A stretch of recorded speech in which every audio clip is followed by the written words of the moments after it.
guys, welcome back to my YouTube channel with Mecha Katianda. Sebelumnya aku ucapin Happy Chinese New Year ya guys ya. Gongsi gongsi gongsi, Sinian Kuaile, gongsi Faca ya. Di vlogku kali ini aku mau bahas tentang ini ya guys, seputar Imlek. Aku mau jelasin ke kalian sedikit tentang kebiasaan-kebiasaan orang Cina, khususnya orang Tionghoa ya. Kalau Imlek itu persiapan mereka tuh seperti apa? Aku mau sedikit cerita tentang seputar-seputar Imlek aja. Seminggu sebelum Imlek biasanya orang Cina itu bersih-bersih rumah guys, nyapu, ngepel kayak gitu ya. Tapi kalau Imlek bersih-bersihnya nggak cuma nyapu sama ngepel, tapi setiap sudut-sudut ruangan itu dibersihkan dengan harapan membuang ketidakberuntungan gitu loh guys, dan menyambut tahun baru dengan keberuntungan yang baru, yang lebih baik lagi, yang lebih bagus lagi, yang lebih hoki lagi gitu loh guys. Jadi makanya setiap ruangan itu dibersihin, dari yang barang benda-benda yang besar sampai benda-benda yang terkecil itu semuanya dibersihin, dilap-lap sampai kinclong gitu. Semua dari, biasanya kan kalau orang Cina kan rumahnya lantai 1 sampai lantai 5 gitu ya. Rata-rata kan nggak ada yang lantai dasar kan ya. Nah semua itu harus dibersihin, semuanya, jendela dicuci, pokoknya semuanya itu wajib ya. Makanya kalau mau Imlek mbak-mbak TKW itu semuanya pada sibuk, pada bersih-bersih rumah gitu. Dan selain bersih-bersih rumah, biasanya orang Cina itu juga akan nempelin di dinding itu loh guys, yang tulisan-tulisan merah itu. Nah biasanya semua rumah atau kayak pertokoan itu semuanya akan dihias warna merah, hiasan dinding warna merah. Terus dipasang kayak lentera-lentera gitu sama pita-pita gitu ya. Terus kalau Imlek itu wajib banget pakai baju warna merah kalau di Cina ya. Karena warna merah itu katanya, Alkisah dulu ya ceritanya, di desa Cina itu 1 tahun sekali itu diserang sama yang namanya apa ya, nian gitu ya, mungkin hantu ya. Kalau nian itu mungkin hantu atau kue gitu loh. Nah 1 tahun sekali itu desa Cina itu diserang sama nian. Makanya maksudnya si nian itu takut sama warna merah gitu loh guys. Makanya setiap Imlek wajib pakai baju warna merah. Terus nyalain petasan. Si nian itu takut dengan suara yang berisik gitu loh guys. Sedangkan suara petasan itu kan berisik. Nah orang Cina mempercayai bahwa suara petasan itu bisa mengusir hantu gitu, hantu nian itu. Kayak gitu guys ceritanya. Setahu aku loh ya, sedikit. Ini versi aku, setahu aku sedikit aja, setahu aku cerita sedikit aja gitu loh ya. Terus malam hari mereka biasanya akan makan malam bersama keluarga gitu loh guys. Biasanya orang yang merantau di luar kota mereka akan kembali pulang ke rumah untuk makan malam bersama keluarganya gitu. Nah dalam hidangan Imlek itu ada yang wajib dihidangkan seperti ikannya tuh dimasak satu gitu ya, dalam bentuk utuh gitu, nggak boleh dipotong ya.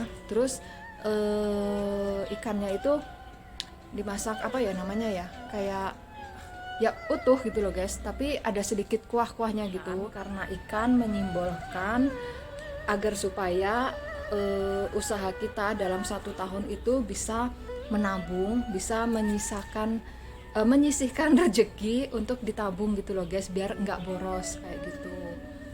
Lebaran Cina atau Lebaran Idul Fitri ya intinya sama ya, semua keluarga pasti akan kembali pulang berkumpul sama keluarganya untuk makan malam.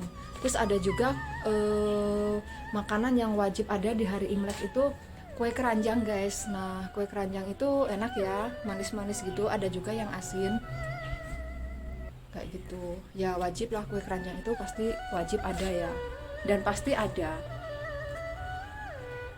Setelah selesai makan malam mereka akan nonton TV bersama. Terus ada yang main tamacang juga atau judi ya.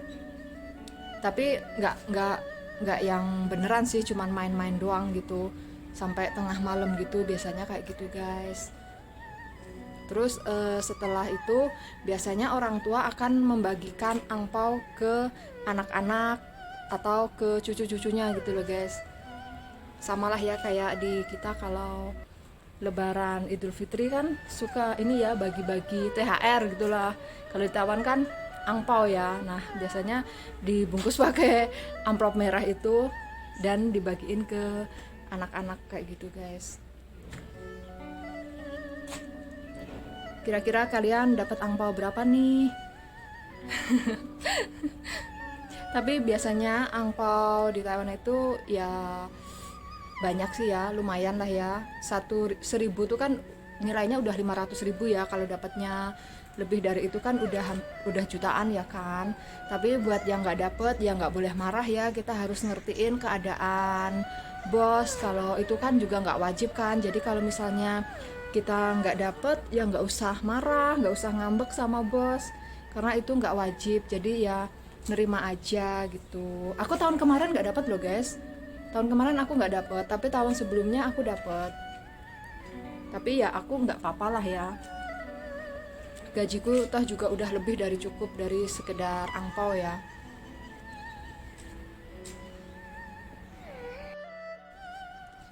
Terus tepat di jam 12 malam mereka akan menyalakan kembang api guys. Semua warga akan keluar, akan menyaksikan petasan menyalakan kembang api gitu ya, kayak tahun baru gitulah ya. Nah itu 1 tahun sekali dan itu ramai banget guys. Tapi aku nggak tahu ya sekarang kan lagi ramai Omikron ya, nggak tahu boleh atau enggak, aku kurang tahu. Karena Omikron di Taiwan bener-bener lagi bahaya banget guys, lagi banyak. Nggak tahu ini Imlek acaranya seperti apa, aku kurang tahu ya. Apakah ada liburan, boleh liburan keluar atau enggak, aku juga belum bilang sama bosku. Bosku juga belum ngomong sih. Apakah ada, biasanya kan orang-orang kan pada kumpul gitu ya. Nggak tahu tahun ini apakah bisa kumpul-kumpul lagi apa enggak. Tapi mudah-mudahan bisa kumpul ya. Terus guys, di hari pertama Imlek biasanya mereka akan pergi ke kuil untuk berdoa kayak gitu, ibadah ya. Terus setelah ibadah biasanya mereka akan pergi berkunjung dari yang usianya lebih tua, berkunjung bertamu gitu ya. Mereka akan mengunjungi sanak saudara mereka gitu loh guys, bergantian. Sambil ini ya ada hidangan ya, itu kue kering, terus kue keranjang, jeruk, buah-buahan kayak gitu ya. Nah itu biasanya mereka akan ngobrol-ngobrol gitu loh guys. Terus ya menikmati suasana Imlek bersama gitu. Sama kayak orang Indonesia juga kayak gitu ya. Kalau orang Indonesia bilangnya halal bihalal gitu kan ya, maaf lahir batin gitu kan. Nah di Taiwan juga kayak gitu, sama hari pertama Imlek mereka akan mengunjungi saudara-saudara mereka gitu.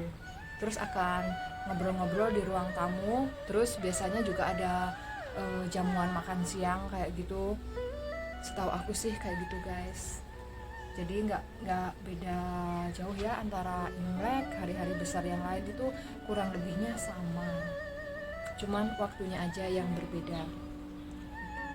Oke guys, sekian dulu vlog dari aku ya. Semoga sedikit cerita aku tentang kebiasaan orang Tionghoa atau orang Cina, mereka saat Imlek itu seperti apa. Jadi aku cuman sedikit cerita setahu aku aja ya. Ini pengalaman pribadi aku, yang aku rasakan, yang aku alami selama aku ikut bosku kayak gitu guys. Oke, sekali lagi aku ucapkan Happy New Year, Xinnian Huaile, gongsi gongsi gongsi. Semoga kalian dapat angpau yang banyak ya. Amin. Bye bye.